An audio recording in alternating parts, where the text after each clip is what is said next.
चलिए जी समर बाजी। हजूर मेरा सवाल है कि कामयाबी का क्या राज है? कामयाबी का जी। दुआ करें और लगे रहें काम पे, हिम्मत नहीं हारनी चाहिए। कामयाबी के राज में सुल्तान महमूद गजनवी का एक वाक़या है। वो सोमनाथ पे लिए हमला किया करता था और हर दफ़ा हार जाता था, नाकाम होकर वापस लौटता था। तो एक दफ़ा वो सोच रहा था कि अब छोड़ देता हूँ, तो उसने देखा टॉयलेट पे बैठा हुआ था कि कीड़ी ऊपर चढ़ रही है दीवार पे। चढ़ते चढ़ते वो नीचे गिर गई, फिर चढ़ी, फिर गिर गई, फिर चढ़ी, फिर गिर गई, बिल आखिर ऊपर चढ़ी गई। तो उसने महमूद गजनी ने अपने आप से कहा कि तुम शहनशाह हो, तुम इस कीड़ी से भी गए गुजरे हो, फिर हमला करो। तो फिर वो दोबारा उसने हमला किया, तो खुदा के फजल से फिर वो कामयाब रहा। तो जो हिम्मत करे इंसान, उसके अल्लाह ताला उसको जज़ा ज़रूर दिया करता है।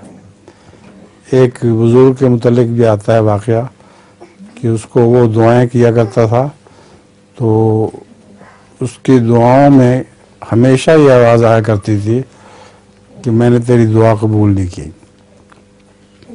उसका एक मुरीद भी उसके साथ एक दफ़ा खड़ा हो गया और दुआएं, उसको जो दुआएं कर रहा था तो उसको इल्हाम हुआ मैंने तेरी दुआ कबूल नहीं की।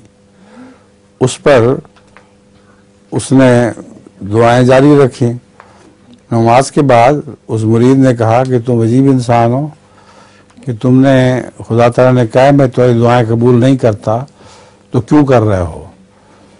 उसने कहा मैं 30 साल से ये दुआ कर रहा हूँ और हर दफ़ा मुझे आवाज़ आती है, इसलिए मैं तो खुदा का बंदा हूँ, मेरा काम सिर्फ मांगना है, अल्लाह की मर्जी है, चाहे तो दे चाहे तो ना दे। उसने जब ये कहा तो बड़ी ज़ोर से इल्हाम हुआ कि तेरी 30 साल की सारी दुआएं मैंने मान ली हैं। तब उस मुरीद को पता चला कि इस्तिकामत दुआ में भी करनी चाहिए, हर चीज़ में इस्तिकामत ज़रूरी है। करते रहो, कोशिश करते रहो, फिर आखिर कामयाबी हो जाती है। एक दफ़ा मुझे याद है सियालकोट के पास में मैं जब जाया करता था वक्फ़ जदीद के सफ़र पे, तो वहाँ पता लगा कि एक आदमी है मस्जिद के घर के करीब, वो नमाज पे कभी नहीं आता। मैंने एक शख्स की ड्यूटी लगाई कि इसको नमाज के लिए बुलाया करो। वो जाता था, पहले तो 2-3 दफ़ा उसने यही कहा कि जज़ाकल्लाह शुक्रिया, बस मैं आता हूँ, और फिर सो जाता था। फिर तंग आके उसने आखिर पे उसको गालियाँ देनी शुरू कर दी कि चल खबीस यहाँ से, मुझे रोज़ तुमने मुसीबत डाली हुई है, मुझे सोने दिया आराम से। तो मैं जब गया दोबारा तो उसने मुझे वाक़या सुनाया। मैंने कहा कुरान करीम में अल्लाह ताला फरमाता है फ़ज़क्किर इन नफ़ात ज़िक्रा, नसीहत करता चला जा, बिल आखिर ज़रूर फ़ायदा पहुँचाएगी, तो तुम भी छोड़ना नहीं। उसने कहा ठीक है।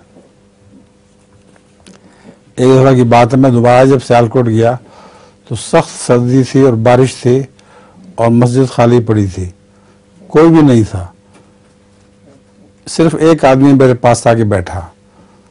तो जब मैंने देखा नमाज के लिए उसको कहा, तो पता चला वही शख्स है जिसको मैं नमाज के लिए बुलाया करता था। उसने कहा मेरा तो दिल मुझे लानत डालता था कि एक शख्स रोजाना सुबह उठ के मुझे कहता है और मैं हर दफ़ा इनकार कर देता हूँ। आखिर मेरे दिल में ये बात पैदा हो गई कि अब मैं नमाज कभी नहीं छोड़ूंगा। तो जबकि सब लोग नमाजी भाग चुके थे, एक भी नहीं आया था, वो अकेला आ गया था मेरे पास नमाज बैठ के, मेरे पास बैठ के नमाज पढ़ने। तो इस तरह नसीहत करो तो बार बार करते चले जाओ, अल्लाह ताला उसका ज़रूर फ़ायदा पहुँचाता है। ठीक है, जज़ाकल्लाह ज़रूर। लतीफ़ा भी है? आज नहीं है। अच्छा जी।